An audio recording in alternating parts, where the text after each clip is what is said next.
What happens when the boy who lived almost doesn't? Daniel Radcliffe had it all: global fame, fortune, and a role etched in cinema history. But behind the magic of Hogwarts was a darker reality, one filled with addiction, identity crises, and a desperate fight to escape the curse of being Harry Potter forever. Yet instead of fading away like so many child stars, Daniel did something unexpected. He vanished from the spotlight.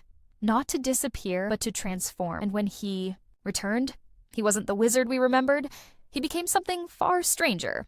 Daniel Radcliffe could have been like any other child star, skyrocketing to fame, capturing hearts in a beloved role, and then vanishing into a whirlwind of scandals, broken potential, and bittersweet memories. He had every reason to follow that tragic path, the kind where fame comes too fast, where the pressure drowns your sense of self, and where the role that made you eventually breaks you. Because at one point, alcohol and addiction had complete control over Daniel's life. The global success of Harry Potter didn't just elevate him, it overwhelmed him. He was still just a kid, yet his face was on posters across the planet, and his name was tied forever to a wizarding world he could never escape. But then something changed. Daniel didn't allow the fame to define or destroy him. Instead, he took a risk that very few dare to take. He stepped away from the world that adored him, not to hide, but to rebuild. He decided, I won't just be a name, I will be an actor, a real one. And he would do this in the strangest, boldest, most unexpected way possible. From bizarre indie films to wildly experimental roles, Daniel Radcliffe began shaping a career on his own terms. So how did Daniel Radcliffe go from being a magical icon to becoming the strangest, most fearless actor of his generation? Subscribe, and let's dive into the full story. It's going to surprise you. Just when everyone was about to give up, fate, or something like it, stepped in and changed everything. One ordinary evening, Daniel Radcliffe simply wanted to go see a play. He wasn't chasing stardom. He wasn't auditioning. He was just there to watch a performance. But sitting just a few seats away was someone who could change his life forever. David Heyman, one of the main producers of Harry Potter. As it turns out, David Heyman knew Daniel's father. So after the play, he approached him. Not as a producer begging for an actor, but as a colleague and a father himself. He said something simple, something that stuck. Just let Daniel audition. That's all. It might not work out, but at least give him the chance. Daniel's parents hesitated, but even they admitted later on that it felt like a sign, a strange alignment of events, kind of cosmic push. Daniel once said in an interview, I'm not someone who really believes in fate, but my parents kind of do. And that night, they took it as a sign. And just like that, Daniel Radcliffe was allowed to audition. One audition, one chance. That's all it took. When J.K. Rowling saw his tape, she didn't hesitate for even a second. She said, that's him. That's Harry Potter. He's exactly how I imagined him. To ease the family's concerns, the studio made adjustments. They signed Daniel for just 2 films instead of all 7, and they promised filming would take place in the UK, so Daniel could stay close to home, continue school, and have some kind of normal life. But here's the twist. Daniel wasn't some child prodigy. He wasn't a polished, experienced actor. In fact, this was just the second role of his entire life. He was awkward. He was nervous in front of the camera. He constantly second-guessed himself, stumbled through lines, and sometimes even looked embarrassed while filming. He wasn't like the other kids on set, and he knew it. Even to this day, Daniel says, I don't think I was a very good actor back then, so why did they still choose him? Because the very things that made him not an actor were the exact same things that made him Harry Potter. He wasn't performing. He was living it. The fear, the confusion, the self-doubt, that was Harry. And that's why everyone, from J.K. Rowling to the director, said he was perfect. But little did they know, behind the quiet face of that shy boy was a storm waiting to break loose. What happened next would shape Daniel's life forever. He wasn't pretending to be Harry Potter. He was Harry. But what made Daniel truly unforgettable was what came next. At the heart of Harry Potter's character is something many people overlook. He's not the strongest wizard. He's not the smartest student in Hogwarts. He's not some chosen genius with magical superpowers from the very beginning. In fact, he's the opposite. Harry is clumsy, lost, confused, a kid who feels like he doesn't belong. He doubts himself constantly. He makes mistakes. He's not even sure why he's special. He even is. And most of the time, he relies on others, on Hermione, Ron, Dumbledore, even the teachers, just to survive. It's not until much later that he slowly begins to grow into the hero the world believes he is. But here's the thing. That wasn't just the story of Harry Potter. That was also Daniel Radcliffe's story. Behind the scenes. Just like Harry, Daniel was suddenly thrown into a world he didn't fully understand. The world of cinema. He was surrounded by professionals and legends, yet constantly felt like he was figuring things out as he went along. He was unsure, nervous, not pretending, but genuinely experiencing every strange new detail. The giant sets. The magical props, the wizarding costumes, that wide-eyed wonder you saw on screen, it wasn't acting, it was real. Daniel wasn't just playing Harry, he was Harry. And that's why we believed him, because the awe in his eyes, the hesitation in his voice, the subtle confusion when facing danger, they weren't scripted. They were a reflection of what Daniel himself was going through. He was adapting, scene by scene, and growing, just like the character he played. That subtle blend of vulnerability, innocence, and spontaneity is exactly what made his performance timeless. But perhaps the most beautiful part, Daniel didn't learn acting in school or from formal training. He learned it on set, from the very legends he worked with. He studied the giants of British cinema. He watched their every move, and slowly, film by film, he went from being a wide-eyed child actor to becoming something no one expected, a real, serious, and daring actor. But as Harry's fame exploded, so did Daniel's personal challenges. He went from being a wide-eyed child actor to becoming something no one expected, a real, serious, and daring actor. But as Harry's fame exploded, so did Daniel's personal challenges. Daniel Radcliffe was surrounded by legends. He acted alongside Richard Harris, Michael Gambon, Gary Oldman, and so many more icons of cinema. And if you ever watch the films back-to-back, something becomes very clear. Daniel's performance doesn't just change, it evolves. With every new movie, you can see how he steps deeper into Harry's soul, from the playful innocence of a child to the stormy emotions of a teenager burdened by fate. As he grew older, the role demanded more of him. Harry was no longer just curious. He was angry, lost, and grieving. He had to express loneliness, fear, frustration, sadness, and Daniel delivered it.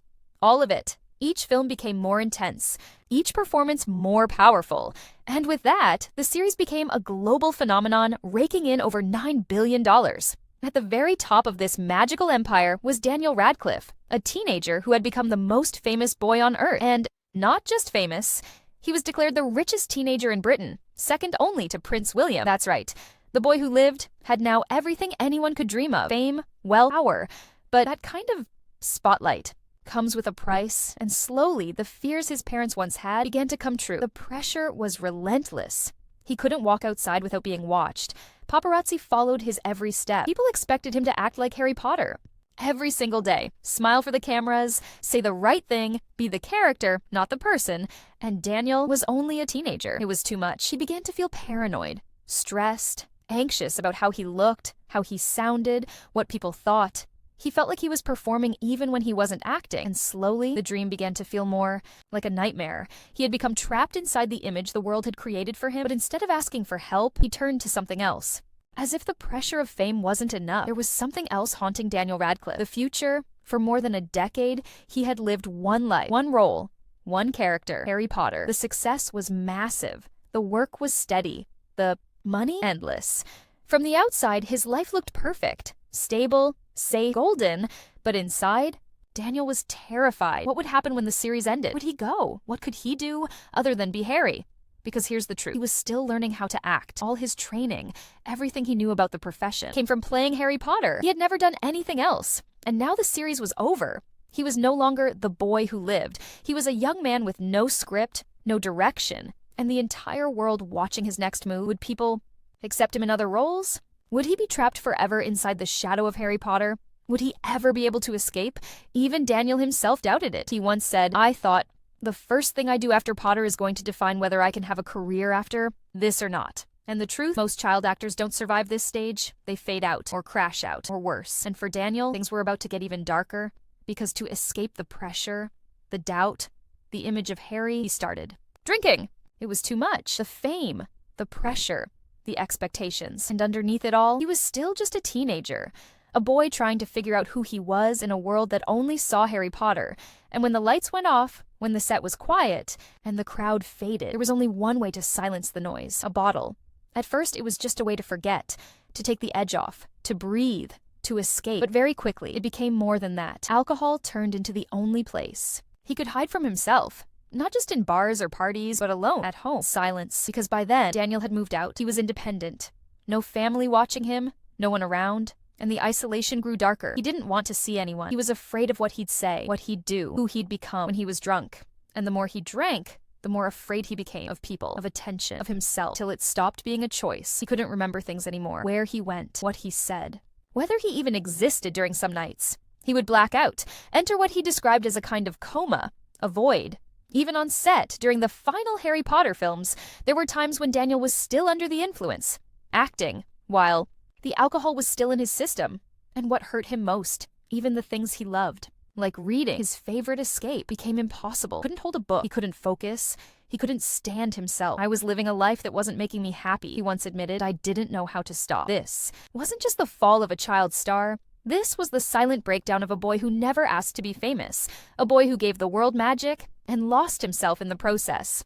He was no longer himself. The boy who once smiled wide and played pretend on magical sets was now bitter, distant, and unpredictable. The alcohol changed him, not just on the inside, but in how he treated others. He became aggressive, detached, someone even he didn't recognize.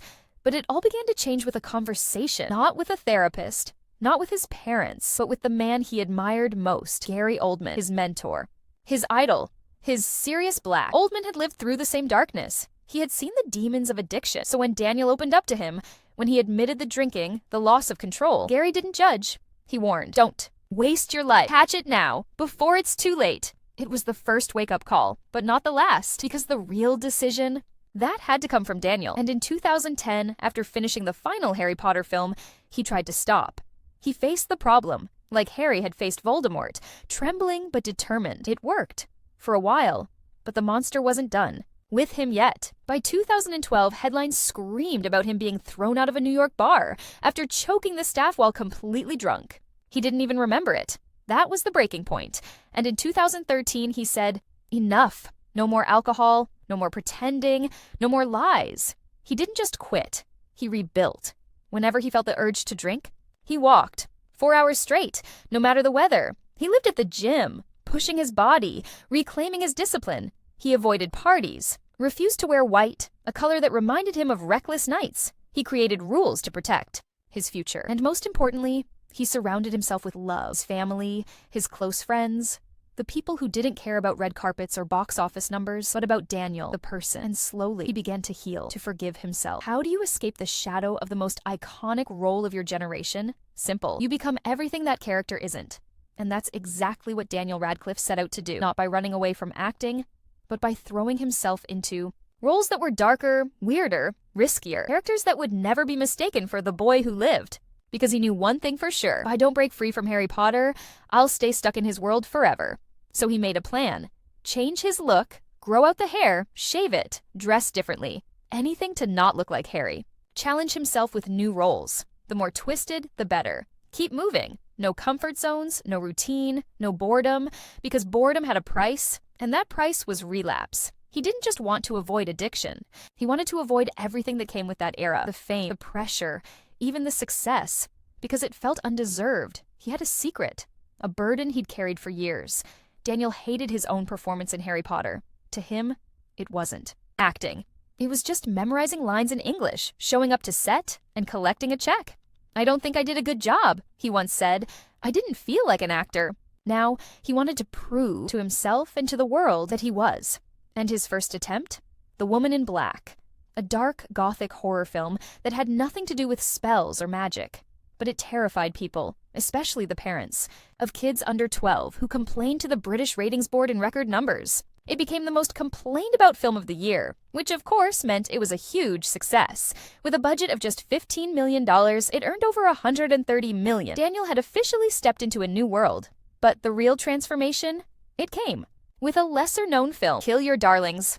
It was gritty, it was emotional, and it was directed by a man named John Krokidas, who didn't see Daniel as Harry. He saw potential. On the first day, he looked Daniel in the eyes and said, "Leave yourself alone. I'll make you into something else, a real actor." And he did. His name was Allen Ginsberg, a young, passionate, rebellious American poet, at the heart of a literary revolution, surrounded by madness, art, and murder. When Daniel Radcliffe stepped into Ginsberg's shoes in Kill Your Darlings, it wasn't just another role, it was a revelation. Because for the first time in his life, he wasn't just playing a character, he became one. "I learned things that every actor should know," Daniel later said, "but for me, they were brand new. Things like how to read a script not just with your eyes, but with your soul. How to stop faking emotions and start feeling them. How to let go of control and let the scene take you where it wants. These were lessons you don't get from 8 blockbuster films. You get them from failing, from feeling, from starting over. But that wasn't the only thing that changed him during this time, because somewhere in the midst of poetry, acting, and personal rebirth, he met someone, the love of his life. Suddenly, Daniel wasn't just healing, he was growing, and it showed. There was a new energy in his eyes, a new boldness in his choices. He wanted to try everything: comedy, horror, drama, stage plays, even the bizarre and surreal. He wasn't afraid anymore. Not of failing, not of being judged, not even of being weird. In fact, as he later said, I embraced the strange and wonderful side of me. Because that side, the strange one, wasn't a weakness. It was his freedom. Forget everything you knew about Harry Potter, because what came next was a cinematic plot twist no one saw coming. After the fame, the fortune, and the fall, Daniel Radcliffe didn't just reinvent himself. He torched the old image and danced in the ashes, starting with films that made people ask, wait, is that Harry Potter? Take Horns, 2013, for example, a dark fantasy thriller where he wakes up one day with literal devil horns growing out of his head, accused of killing his girlfriend, haunted by guilt, and driven by demons, both real and psychological. Then came a completely twisted take on a classic, Victor Frankenstein, 2015. But this wasn't the usual monster tale. It was told through the eyes of the doctor's assistant, Igor, played by Daniel with haunting intensity and heartbreak. But the real madness, that came in Swiss Army Man, 2016, a film where Radcliffe played a flatulent talking corpse. Yes, really. Not a ghost, not a zombie, just a dead guy who slowly comes to life in bizarre ways. It's the weirdest, most beautiful thing I've ever done, Daniel would say. It changed me. People thought it was a joke till they watched it. Then they saw the pain, the depth, the meaning beneath the madness. And it didn't stop there. In Guns Akimbo, he wakes up with guns surgically attached to his hands, forced into a real-life death game streamed online. Blood, bullets, and chaos. A video game come to life. In The Lost City 2022, he's not just a villain. He's an eccentric, meme-worthy maniac chasing a treasure and showing up on screen like a deranged elephant in a suit. And on TV, it got even weirder. In the show Miracle Workers, Daniel becomes everything from a clumsy angel working in heaven's bureaucracy, to a medieval peasant, to a Wild West outlaw, to a guy surviving nuclear fallout. Each season, a new world, a new Daniel, a new level of bold. He wasn't afraid to be strange. He ran toward it. Because in those bizarre roles, he found something he never had as a child star. Freedom. Coming next. Daniel Radcliffe's journey is a testament to the power of self-transformation, resilience, and the courage to step outside the shadow of fame. If his story has inspired you to challenge your own limitations, redefine your path, or simply embrace the weirdness within, don't wait for the world to tell you who you are. Take action, whether it's chasing your passions, facing your own demons, or simply being true to yourself. Remember, the most exciting journey is the one you choose for yourself. Are you ready to step outside your comfort zone and embrace the adventure ahead? Don't wait for permission to live your truth. Start today. From the boy who once battled dark wizards to the man who now challenges the status quo, Daniel Radcliffe's evolution is proof that we all have the power to reinvent ourselves. His story isn't just about fame or success. It's about courage, growth, and authenticity. As he continues to break boundaries in both his personal and professional life, we are reminded that true greatness comes from within. So, the next time you face a challenge, remember, just like Daniel, you have the power to rewrite your own story. Thanks for tuning in. Don't forget to like, share, and subscribe for more incredible journeys of transformation. Stay tuned for the next chapter in this ever-evolving story of self-discovery and courage.